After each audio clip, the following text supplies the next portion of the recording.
for an obvious reason. How many war crimes can an ant commit against a fellow with a magnifying glass? And that's what Hamas's capacity or capability was. What actually happened in Gaza was, I think, well put by the Goldstone report. The Goldstone report concluded that what happened in Gaza was a deliberately disproportionate attack designed to punish, humiliate, and terrorize a civilian population. A disproportionate attack designed to punish, humiliate, and terrorize a civilian population. Well, some of you may be agreeing with me so far, and I can see that we're losing some of the audience, and that means I'm going to lose the opportunity, probably the first and last in my life, to have an exchange of views with Finnish people. So I'm going to try to speak for just 5 more minutes, and then I'm going to hear from you, and I'm going to start with these 3 young people first. You better have good questions prepared. Are you here? Are you forced to be here? You seem fairly alert. What? He's the youngest brother. Oh, he's the youngest brother. No. So it's a psychological coercion. Maybe some of you are thinking, okay, maybe the historical record is less controversial than we thought. Maybe the legal record is less controversial. Maybe the human rights record is pretty straightforward because it's pretty obvious Israel did something pretty horrific in Gaza during those 22 days. But how could I possibly claim the conflict, its resolution, is not controversial? Because if it weren't controversial, why is it going on now for 40 years? It's got to be complicated, or so it would seem.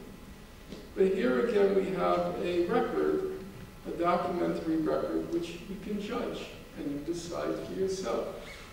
Because as it happens every year this month, November, every year this month, November, the United Nations General Assembly votes on a settlement of the conflict, how to solve the conflict. And it's called, the resolution is called Peaceful Settlement of Palestine Question. Peaceful Settlement of Palestine Question. And this fellow here working furiously with his laptop, if he enters Peaceful Settlement of Palestine Question, the UN record is going to come up. And the terms for resolving the conflict, I suspect everybody in this room knows. It's 2 states, an Israeli state and a Palestinian state, a full Israeli withdrawal to the June '67 border because it's illegal to acquire territory by war, so they have to leave the whole of the West Bank and the whole of Gaza. They have to leave East Jerusalem. And a resolution of the refugee question, which allows for either the right of return or compensation, which are the principles of international law. Every year they vote, and every year the vote's about the same.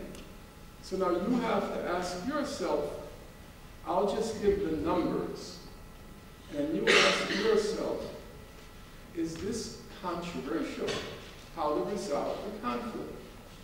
I'll just go quickly through the numbers for the last 10 years, but I can go through the last 30 years and demonstrate the same picture. 1997, the vote, 155 to 2. The whole world on one side, the United States and Israel on the other. 1998, the vote, 154 to 2. The whole world on one side, the US and Israel on the other. 2002, the vote, 160 to 4. The whole world on one side, Israel, the United States, the Marshall Islands, and Micronesia on the other side. 2003, the vote 160 to 6. The whole world on one side, the US, Israel, the Marshall Islands, Micronesia, Palau, and Uganda on the other side. 2004, 161 to 7. The whole world on one side, Israel, the United States, Australia, Grenada, the Marshall Islands, Micronesia, and Palau on the other side. The last year, 2008, the vote 164 to 7. The whole world on one side, Israel, the United States, Australia, the Marshall Islands, Micronesia, Nauru, and Palau on the other side. Now, some of you are wondering what's Nauru and Palau. Some of you have that laugh, which is a laugh of, I'm going to try to conceal the fact through a laugh. I don't know what they are. You're ashamed, humiliated, embarrassed, demeaned, degraded by your ignorance, manifest ignorance. Who knows what Nauru and Palau are? Do you know? You? You? Anyone know what Nauru and Palau are? Yes? They're strong, proud islands in the Pacific Ocean. Strong, proud islands in the Pacific Ocean. They're sinking atolls. Sinking atoll, that's another way. Let's put it this way, those were all, the first response was obviously sarcastic. The second one was insulting. I'll stick to the objective facts, namely, you take the combined populations of Nauru and Palau and add Micronesia and the Marshall Islands, their combined populations can fit in the empty seats in this room with some space left over. And that's the record. Now, just as a matter of record, and you should remember it, since 2003, Iran has voted with the majority for the two-state settlement along the June 67 border with the rest of the world, apart from the US, Israel, and the sinking South Sea atolls. 2002, the Arab League put forth a peace initiative to end the conflict. And they adopted the same terms as the UN General Assembly. But the Arab League went one step further than the General Assembly. They said to Israel, accept the terms of international law, accept the terms of the General Assembly, and if you do, then we will have normal relations, trade, tourism, and so forth. What was the vote in the Arab League? The vote was 22 to 0. Does that sound close? Then we get to the heart of darkness, the Islamic Conference.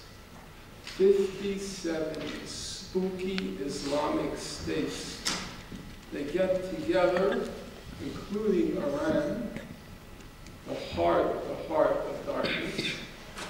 After the Arab League adopts its peace initiative, and what do these 57 Islamic states decide? Well, let me quote them. They decide, quote, to adopt the Arab Peace Initiative to resolve the issue of Palestine in the Middle East.